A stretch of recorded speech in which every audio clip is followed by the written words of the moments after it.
September 18, 2015. The United States Environmental Protection Agency issues a single-page notice. They have detected something unusual in Volkswagen diesel emissions. Within 72 hours, $15 billion in market value vanishes. What unfolds over the next 18 months is not just a corporate scandal. It is the systematic deception of 11 million car owners across 40 countries. 325 million tons of excess nitrogen oxide pollution. The complete dismantling of the myth of German engineering perfection. And by independent estimates, between 10,000 and 40,000 preventable deaths worldwide. Volkswagen did not have a design problem. They had a choice. They had 1,000 small choices made by hundreds of engineers and managers over 6 years. And they chose, every time, to lie. For decades, Volkswagen positioned diesel as the clean alternative to gasoline in the United States market. The 2009 Jetta TDI, the 2012 Passat TDI, the Audi A3 TDI, all marketed as achieving 50 miles per gallon while meeting the strictest EPA emissions standards in American history. Clean diesel, efficient diesel, powerful diesel. The advertising was relentless. Volkswagen even ran a Super Bowl commercial in 2014, featuring an old man with a German accent telling skeptical Americans that the diesel they remembered was gone. It was the impossible dream. Low emissions, high performance, affordable price, all three at once. Every legitimate diesel manufacturer in the world said openly that you could not have all three. A diesel engine that meets the EPA Tier 2 Bin 5 standard, the strict limit in place since 2007, has to use one of two technologies: lean NOx trap, or selective catalytic reduction, also known as SCR. The SCR system injects a chemical called urea into the hot exhaust gases. The urea reacts with nitrogen oxides and converts them into harmless nitrogen and water vapor. The catch is that the urea is consumed continuously by the running engine. The driver has to refill the urea tank periodically, like a second fuel. The cost works out to roughly $300 per year per car. Multiplied by tens of millions of vehicles globally, the math becomes a problem. In 2005, Volkswagen engineers faced a choice. Option 1. Equip every diesel with a properly sized SCR system, accept the cost and meet the standards honestly. Option 2. Redesign the engine to perform less aggressively. Option 3. Cheat. They chose 3.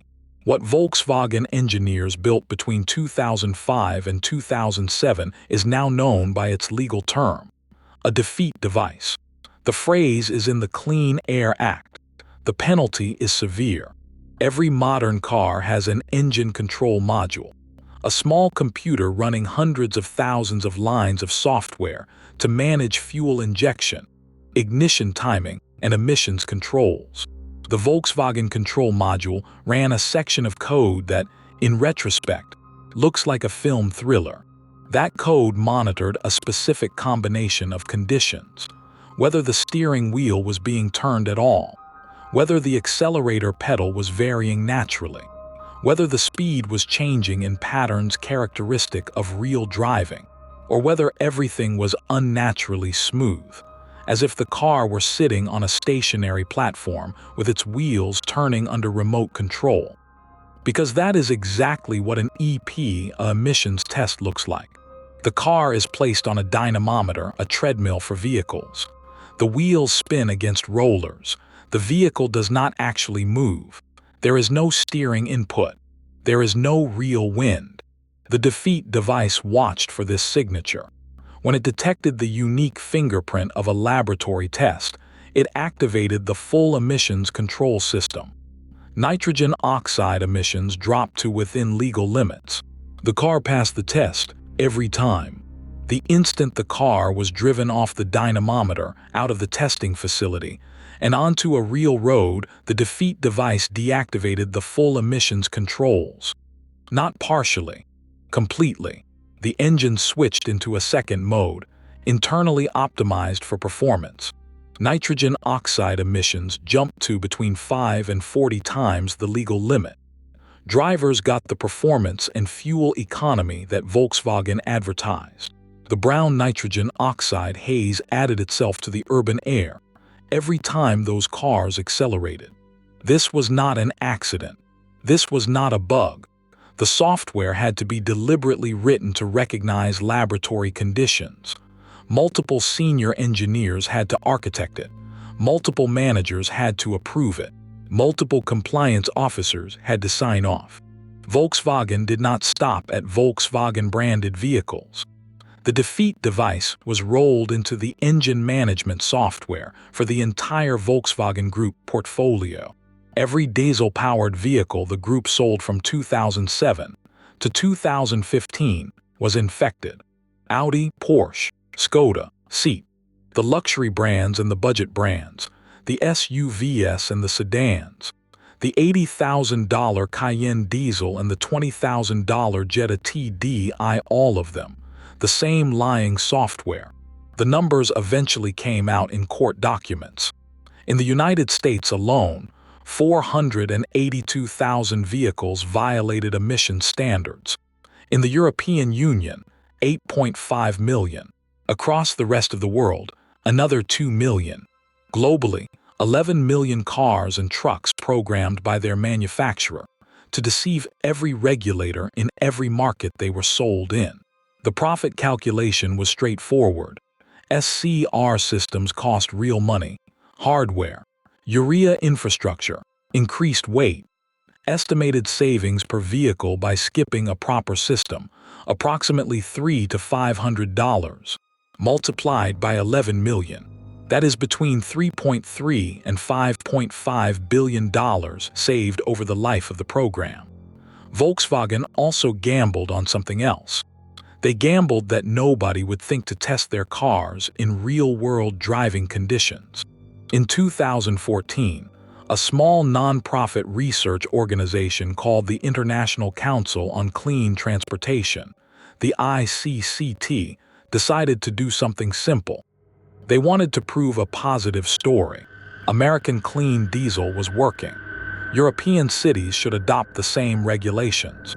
The ICCT paid researchers at West Virginia University, a public engineering school, to instrument 3 diesel vehicles with portable emissions measurement systems and drive them across the United States.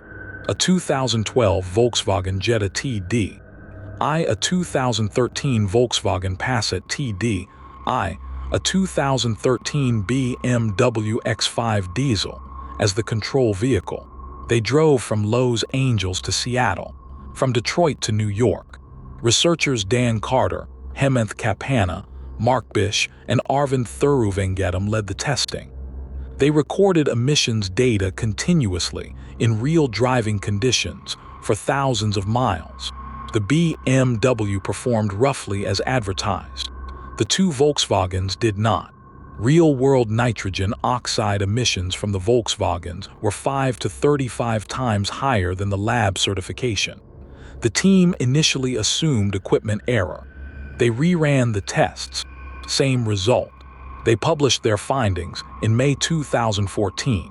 They presented the data to Volkswagen and asked for an explanation. Volkswagen responded with a series of detailed technical excuses about cold weather, altitude, and driving conditions.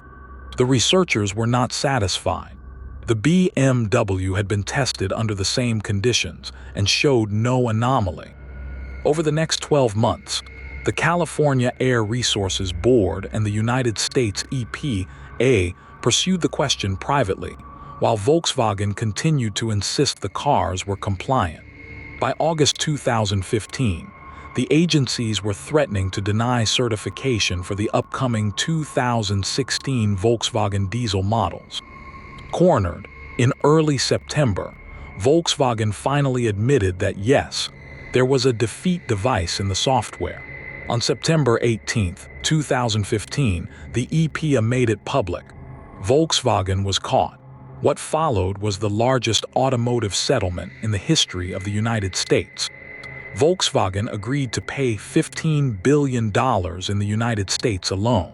The total global cost, including European fines and customer compensation, eventually exceeded $34 billion. The $15 billion United States settlement broke down into specific buckets: $10 billion for vehicle buybacks and modifications, $4.7 billion in civil and environmental penalties, $1.2 billion for environmental remediation projects, $3,000 additional in goodwill payment to each affected American customer, free dealer maintenance for life, cash buyouts at 2014 pre-scandal market value.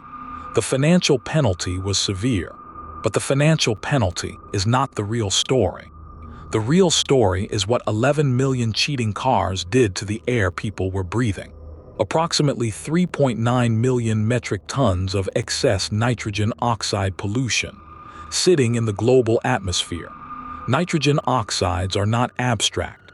They cause respiratory disease. They cause asthma in children. They cause cardiovascular illness. They cause premature death, especially in already polluted urban areas where the chemistry compounds with existing smog. The Massachusetts Institute of Technology published a study in 2017. It estimated that the excess emissions from Volkswagen diesel vehicles caused approximately 60 premature deaths per year in the United States alone.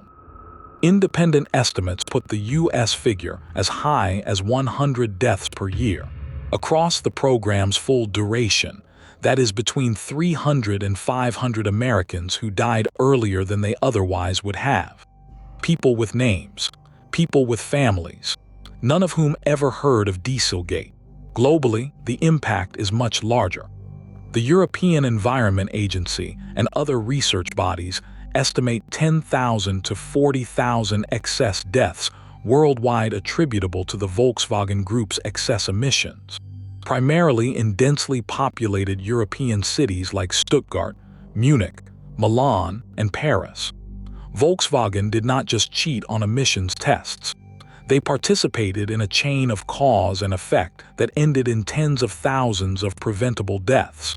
The investigation by the United States Department of Justice and the Securities and Exchange Commission revealed something Volkswagen would spend years trying to deny. This was not a rogue department. This was institutional knowledge. It stretched all the way to the top floor of the Wolfsburg headquarters. Internal emails recovered during the investigation showed that mid-level managers knew. Senior engineers in the powertrain division knew. The compliance department knew. One email exchange from May 2007 has become the most quoted piece of evidence in the case. A senior Volkswagen engineer asked his manager directly, "How is it possible to have a diesel engine that meets EPA emissions standards in real driving and simultaneously achieves competitive fuel economy?" The answer came back in 3 words: not possible. The email did not stop the project. It accelerated it. The team had now received written confirmation that the regulatory promise Volkswagen was making was technically impossible. They proceeded anyway. Why? Because diesel was the most profitable line in the entire Volkswagen Group. Diesel sold cars in markets where customers cared about fuel economy. Diesel marketing worked. Diesel meant power. Diesel meant efficiency. Diesel meant profit. Honesty meant a delay of years and billions in lost sales. Volkswagen Group CEO Martin Winterkorn, who had been with the company since 1981 and personally championed the diesel-powered American expansion, claimed under oath that he had no knowledge of the defeat device. The company spent its first 6 months publicly blaming a small group of rogue engineers. The court documents told a different story. Multiple levels of senior management had to approve the software. Internal compliance reviews mentioned the defeat device by name. By 2017, 6 Volkswagen executives had been criminally charged in the United States with wire fraud and conspiracy. Martin Winterkorn was charged in Germany in 2018, but he has never been extradited to face justice in the United States. Dieselgate was not really about cars. It was about a deeper structural problem in how complex industries are regulated. The scandal exposed that major corporations would deliberately cheat the environmental regulations they had spent millions of dollars publicly committing to, if they thought they could get away with it. It exposed that government regulators were not equipped to detect software-based deception.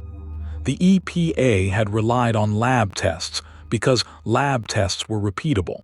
The defeat device exploited that exact assumption. Nobody had thought to test in the real world. After Dieselgate, regulators woke up. Other automakers came under intensified scrutiny. Fiat Chrysler had its own defeat devices on eco-diesel engines. Mercedes-Benz had similar issues. Renault, Peugeot, and other European manufacturers were all flagged for non-compliant emissions. Most were caught. Most paid fines. But the fines, after lengthy negotiation, were almost always smaller than the profits earned during the cheating period. Environmental regulation, the Dieselgate era proved decisively, is only as strong as the cost of violating it. The defeat device itself was outlawed and removed. But the cultural defeat device, the institutional belief that you can engineer your way around inconvenient regulations, that you can market a clean image while shipping a polluting product, that lives on in industries far beyond automotive. Volkswagen built its global brand on a single idea repeated for 60 years. German engineering, precision, quality, trust. It took 6 decades to build that reputation.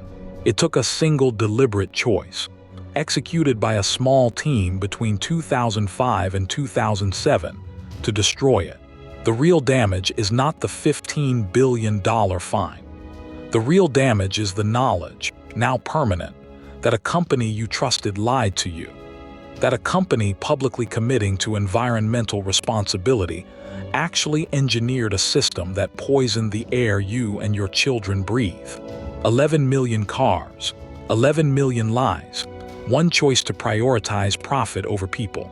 One choice that killed thousands and poisoned millions. One choice that proved that sometimes in the modern industrial economy, the greatest engineering feat is not what a company can build. It is how well they can hide what they have done. The defeat device is gone. The defeat is permanent. If this investigation matters to you, subscribe to Buried Truths. Every week, another corporate cover-up, fully documented and fully sourced. 11 million lies, 300 to 500 American deaths, 0 excuses.